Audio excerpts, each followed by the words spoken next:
Assalamualaikum warahmatullahi wabarakatuh. Baiklah adik-adik sekalian, kembali lagi di mata kuliah Fisika Inti pada pertemuan kelima. Semoga adik-adik tidak bosan pada penjelasan yang saya berikan. Mohon maaf sebelumnya atas segala kekurangannya. Untuk pertemuan kelima ini, saya akan mencoba menjelaskan tentang defek massa dan energi ikat inti. Nah, menurut Ernest Rutherford, inti itu terdiri dari proton dan neutron. Kemudian, inti atom dikelilingi oleh elektron. Untuk suatu unsur memiliki jumlah proton itu berbeda, jumlah neutronnya pun berbeda. Nah, persoalannya seperti ini. Misalnya unsur karbon. Karbon itu kan memiliki jumlah proton sama dengan 4. Artinya ada 4 proton di dalam inti. Ada 4 proton. Proton itu semuanya bermuatan positif. Nah, karena dia bermuatan positif, seharusnya proton ini saling tolak-menolak dan bisa membuatnya terlempar keluar di dalam inti karena semuanya kelebihan proton. Nah, jumlah proton ini kan ada 4. Kenapa proton masih tetap berada di dalam inti?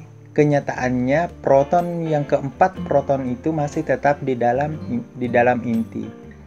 Itu untuk karbon. Nah, proton ini tetap berada di dalam inti karena ada energi yang mengikat inti itu. Energi inilah yang dimiliki proton sehingga proton tetap berada di dalam inti atom. Oke, jadi jika kita bertanya secara logis kenapa proton ini tidak terlempar keluar, karena proton memiliki energi ikat inti, yaitu energi yang dibutuhkan untuk mengikat proton di dalam suatu inti. Nah, misalnya di dalam suatu inti atom itu memiliki massa, jadi ada massa inti, ada massa atom. Kalau massa atom berarti ada elektron, karena atom terdiri dari proton, neutron, dan elektron. Sedangkan inti hanya 2, yaitu proton dan neutron. Jadi untuk massa inti atom ini memiliki jumlah proton dan neutron. Jadi proton juga memiliki massa proton, biasa disebut massa MP. Neutron juga memiliki massa sebesar Mn. Nah, energi ikat inti yang berada pada suatu inti atom, yang mengikat suatu inti atom agar tidak terlepas, itu berasal dari defek massa. Defek massa ini disebut perbedaan antara massa inti dengan atom dengan jumlah massa penyusun inti. Jadi maksudnya defek massa itu adalah massa inti atom dengan jumlah massa penyusun inti. Kita sudah membahas tentang energi, sudah berkali-kali kita membahas tentang energi. Cuma jangan salah paham tentang energi. Energi itu bukan sebuah fisik ya, tetapi sebuah kekuatan atau energi. Ibarat air, laju air, besar dorongannya, itulah yang disebut energi. Sedangkan defek massa itu ibarat air itu sendiri. Jumlah air itu di dalam air terjun yang menimbulkan energi air pada suatu air terjun. Jadi energi ikat inti itu berasal dari defek massa. Nah, di sini dijelaskan defek massa itu adalah perbedaan antara massa inti atom dengan massa penyusun inti. Massa penyusun inti itu kan massa proton dan massa neutron. Massa inti adalah massa keseluruhan inti. Ketika diselisihkan antara massa keseluruhan dengan massa proton ditambah massa neutron, itu memiliki selisih yang sedikit. Ada sedikit selisih di antara massa ini yang seharusnya sama. Karena adanya perbedaan massa inilah yang disebut defek massa.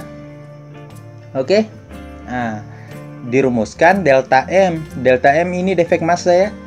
Sama dengan Z. Ingat Z itu apa? Z itu adalah nomor atom. Jadi Z dikali dengan massa proton ditambah A dikurang Z, artinya nomor atom dengan nomor massa dikurang nomor atom, atau nomor massa dikurang jumlah proton ataupun jumlah elektron. Jadi A dikurang Z dikali Mn dikurang massa inti atom, jumlah massa proton ditambah massa neutron dikurangi dengan massa keseluruhan inti, itulah memiliki selisih. Selisihnya itulah yang disebut defek massa sebesar delta M. Nah, baiklah. Di sini saya akan menjabarkan tentang contoh daripada defek massa pada suatu atom hidrogen, di mana atom hidrogen itu memiliki nomor massa sama dengan 2, nomor atom sama dengan 1. Jadi nomor atom ini setara dengan jumlah proton dan jumlah elektron. Sedangkan jumlah neutron itu sama dengan nomor massa dikurang nomor atom. Sehingga didapatkan bahwa jumlah proton yang ada di dalam, karena ini massa protonnya, berarti kita melihat jumlah proton. Jumlah proton yang ada di dalam inti atom ini, atom hidrogen, itu sebesar 1. Terus jumlah hidrogen, jumlah neutron di dalam inti atom itu sebesar 1 pula, karena kita akan membahas tentang massa neutron. Jadi jumlah neutron itu sama dengan 1 juga.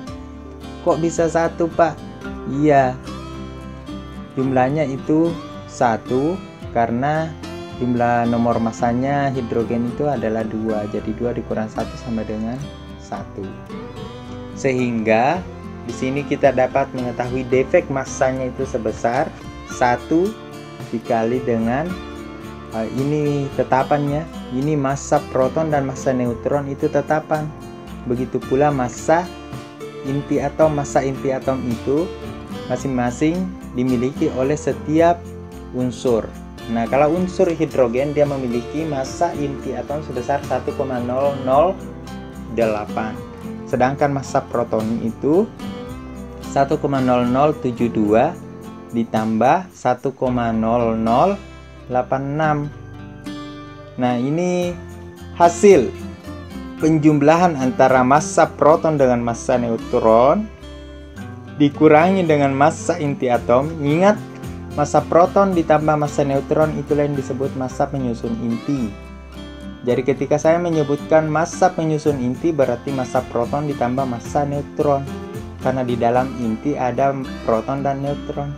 Terus massa inti adalah massa secara keseluruhan antara proton dan neutron itu. Kalau ini tadi kita ibarat menimbangnya secara berbeda, karena ada selisih antara massa penyusun inti dikurang dengan massa inti atom lah disebut defek massa. Selisih dari jumlah inilah yang menghasilkan defek massa atau delta M. Karena kita sudah mendapat delta M nya, maka bisa kita cari energi ikat inti pada suatu unsur. Nah, besar energi ikat intinya itu sebesar E sama dengan delta M kali C kuadrat. Ini adalah hukum kekekalan energi dari Albert Einstein. Jadi ini sebenarnya tentang pembelahan inti atom. Jadi energi ini, karena ini masih dalam satuan joule, kita harus mengubahnya dalam satuan mega elektron volt. Kenapa? Karena di sini kita akan membahas tentang energi pada suatu inti atom, di mana inti atom itu memiliki muatan maka satuannya menjadi elektron volt atau MeV. Sehingga dirumuskan atau secara matematis bahwa energi sama dengan defek massa dikali dengan 931 mega elektron volt. Artinya percepatan cahaya itu setara dengan 931 dalam satuan mega elektron volt. Jadi ini juga hukum kekekalan energi menurut terkhusus untuk inti atom. Nah, itulah tentang energi ikat inti pada pembahasan kali ini.